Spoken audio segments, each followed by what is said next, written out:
Hello, everybody. Today we're going to talk about holding on to the emotional burden. In many situations, uh, we find ourselves in relationships or close proximity to people that have this kind of way of holding on to the emotional burden of most likely a past situation. Um, and there's lots of different ways to try to solve this. However, I find that simply saying to somebody who might be worried about making a mistake that, don't worry about it. If you make a mistake, we'll fix it and all go well, we'll figure it out, doesn't lift this burden, actually. If you do it for the person, this may lift the burden only under the aspect that they now are kind of bequeathing responsibility of the whole thing, and therefore they're not under the pressure so that they don't feel that emotional burden. However, that doesn't solve anything for the future situation. They will still feel that in the next scenario. If we give them a kind of emotional reflection, you say, hey, you know what? I know how terrible that is, and I can see the crushing responsibility in which you'd be worried about failing. And you know what? I believe in you. We will generally get a slight movement towards feeling better about, making that mistake and worrying less. But we still don't get all the way there.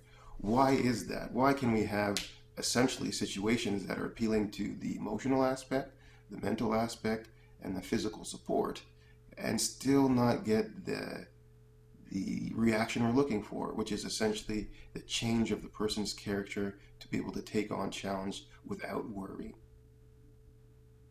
This essentially means that it is not a superficial endeavor that we're taking on. It is not something that happened yesterday, therefore, the roots are a lot deeper. This doesn't mean that, however, that it cannot change.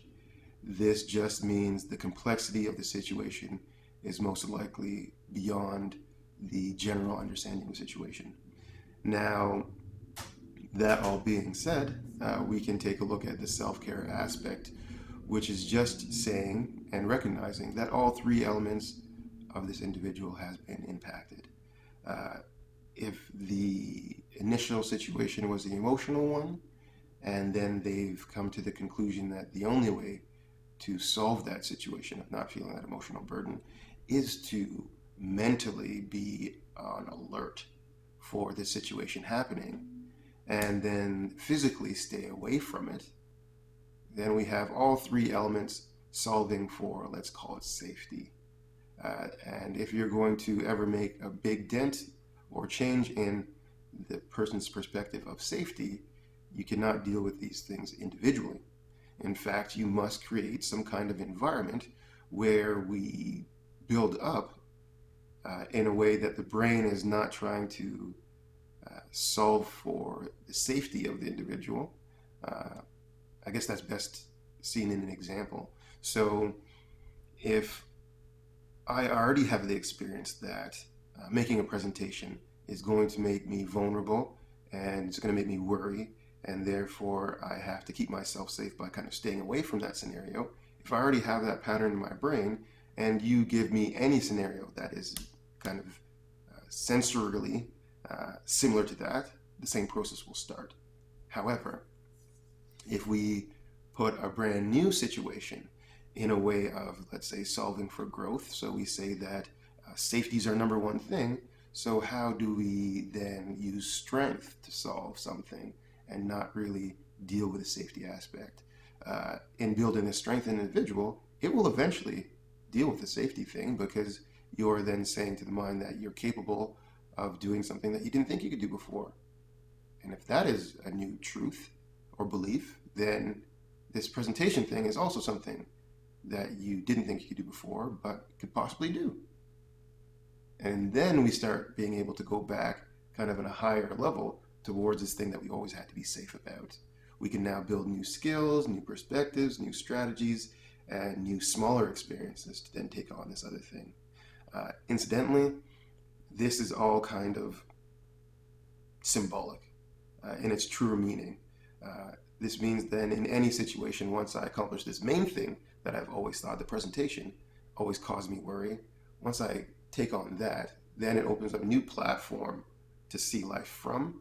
And then there's many things that I could change and do and refine about my personality for the growth aspect of being able to take on things that I currently could only stay away from to feel safe. Now I could take them on, feel safe, and now have that self healing or self growth or self aspiration or moving towards my kind of more complete self, all those things being moving forward. I could do that now. In this way, self care can be implemented, which is essentially the addressing of the original environment that caused the issue in a more positive way, in a believing in the person way, in a here are the tools to be able to be successful way. However, the person must do the kind of experience themselves. We're just making sure that the person is more than capable on the levels of mental, emotional, and physical perspectives and feelings and embodiments. When they feel that, then they will take on the challenge. There doesn't really need to be much done by the practitioner at that point. They will slowly start building themselves up and say, you know what, there's something I really want to take on, and that is that presentation thing. I think I can do it. And in that way, all the work is really done. Now it's just a little bit of support to get to the end solution. Now, that all being said, we see that there's always more of a complete cycle, and although we might know the elements to the situation, we don't solve the situation by just going after those pure elements. We solve it by the kind of environment that's created by those elements, and we take it away from the, let's say, solution that the brain has for that environment. We give it a new environment, and we say, how are you going to solve this now? What do you have at your disposal to solve this thing? And as the person becomes now conscious of what they're doing to solve it, and they know that they're putting these things into play, then self-efficacy builds. And when that builds, then we're able to take on lots of other different challenges appropriately to our potential, and in that way, solving for the self-care element altogether. I really wanted to point that out so that we see the situation for more what it is, and we don't get frustrated if we are people that are trying to support somebody with these challenges. We could kind of see that there might be a little bit more going on than we might see visually, and we must then seek some guidance or support in this way. We don't want to lovingly want to take care of somebody and push ourselves to burning out, and therefore lose the positive regard for that person and start to take on the emotional challenges ourselves and bring ourselves down, as the person we're trying to help also will go down. We don't want to have that sinking ship feeling. We want to see what it is as the person trying to give help, know that we're kind of needing our own personal support. We rise ourselves up, and in that way, when this person then asks for support and help, we can help rise them up to our ability of kind of understanding. And if they need more than that, we could then advise them to seek help like we did in this challenge, and then build themselves more appropriately to their level of being able to surpass the challenge that they're facing. This is always the more truthful, supportive way for oneself and the person we care about to surpass these challenges.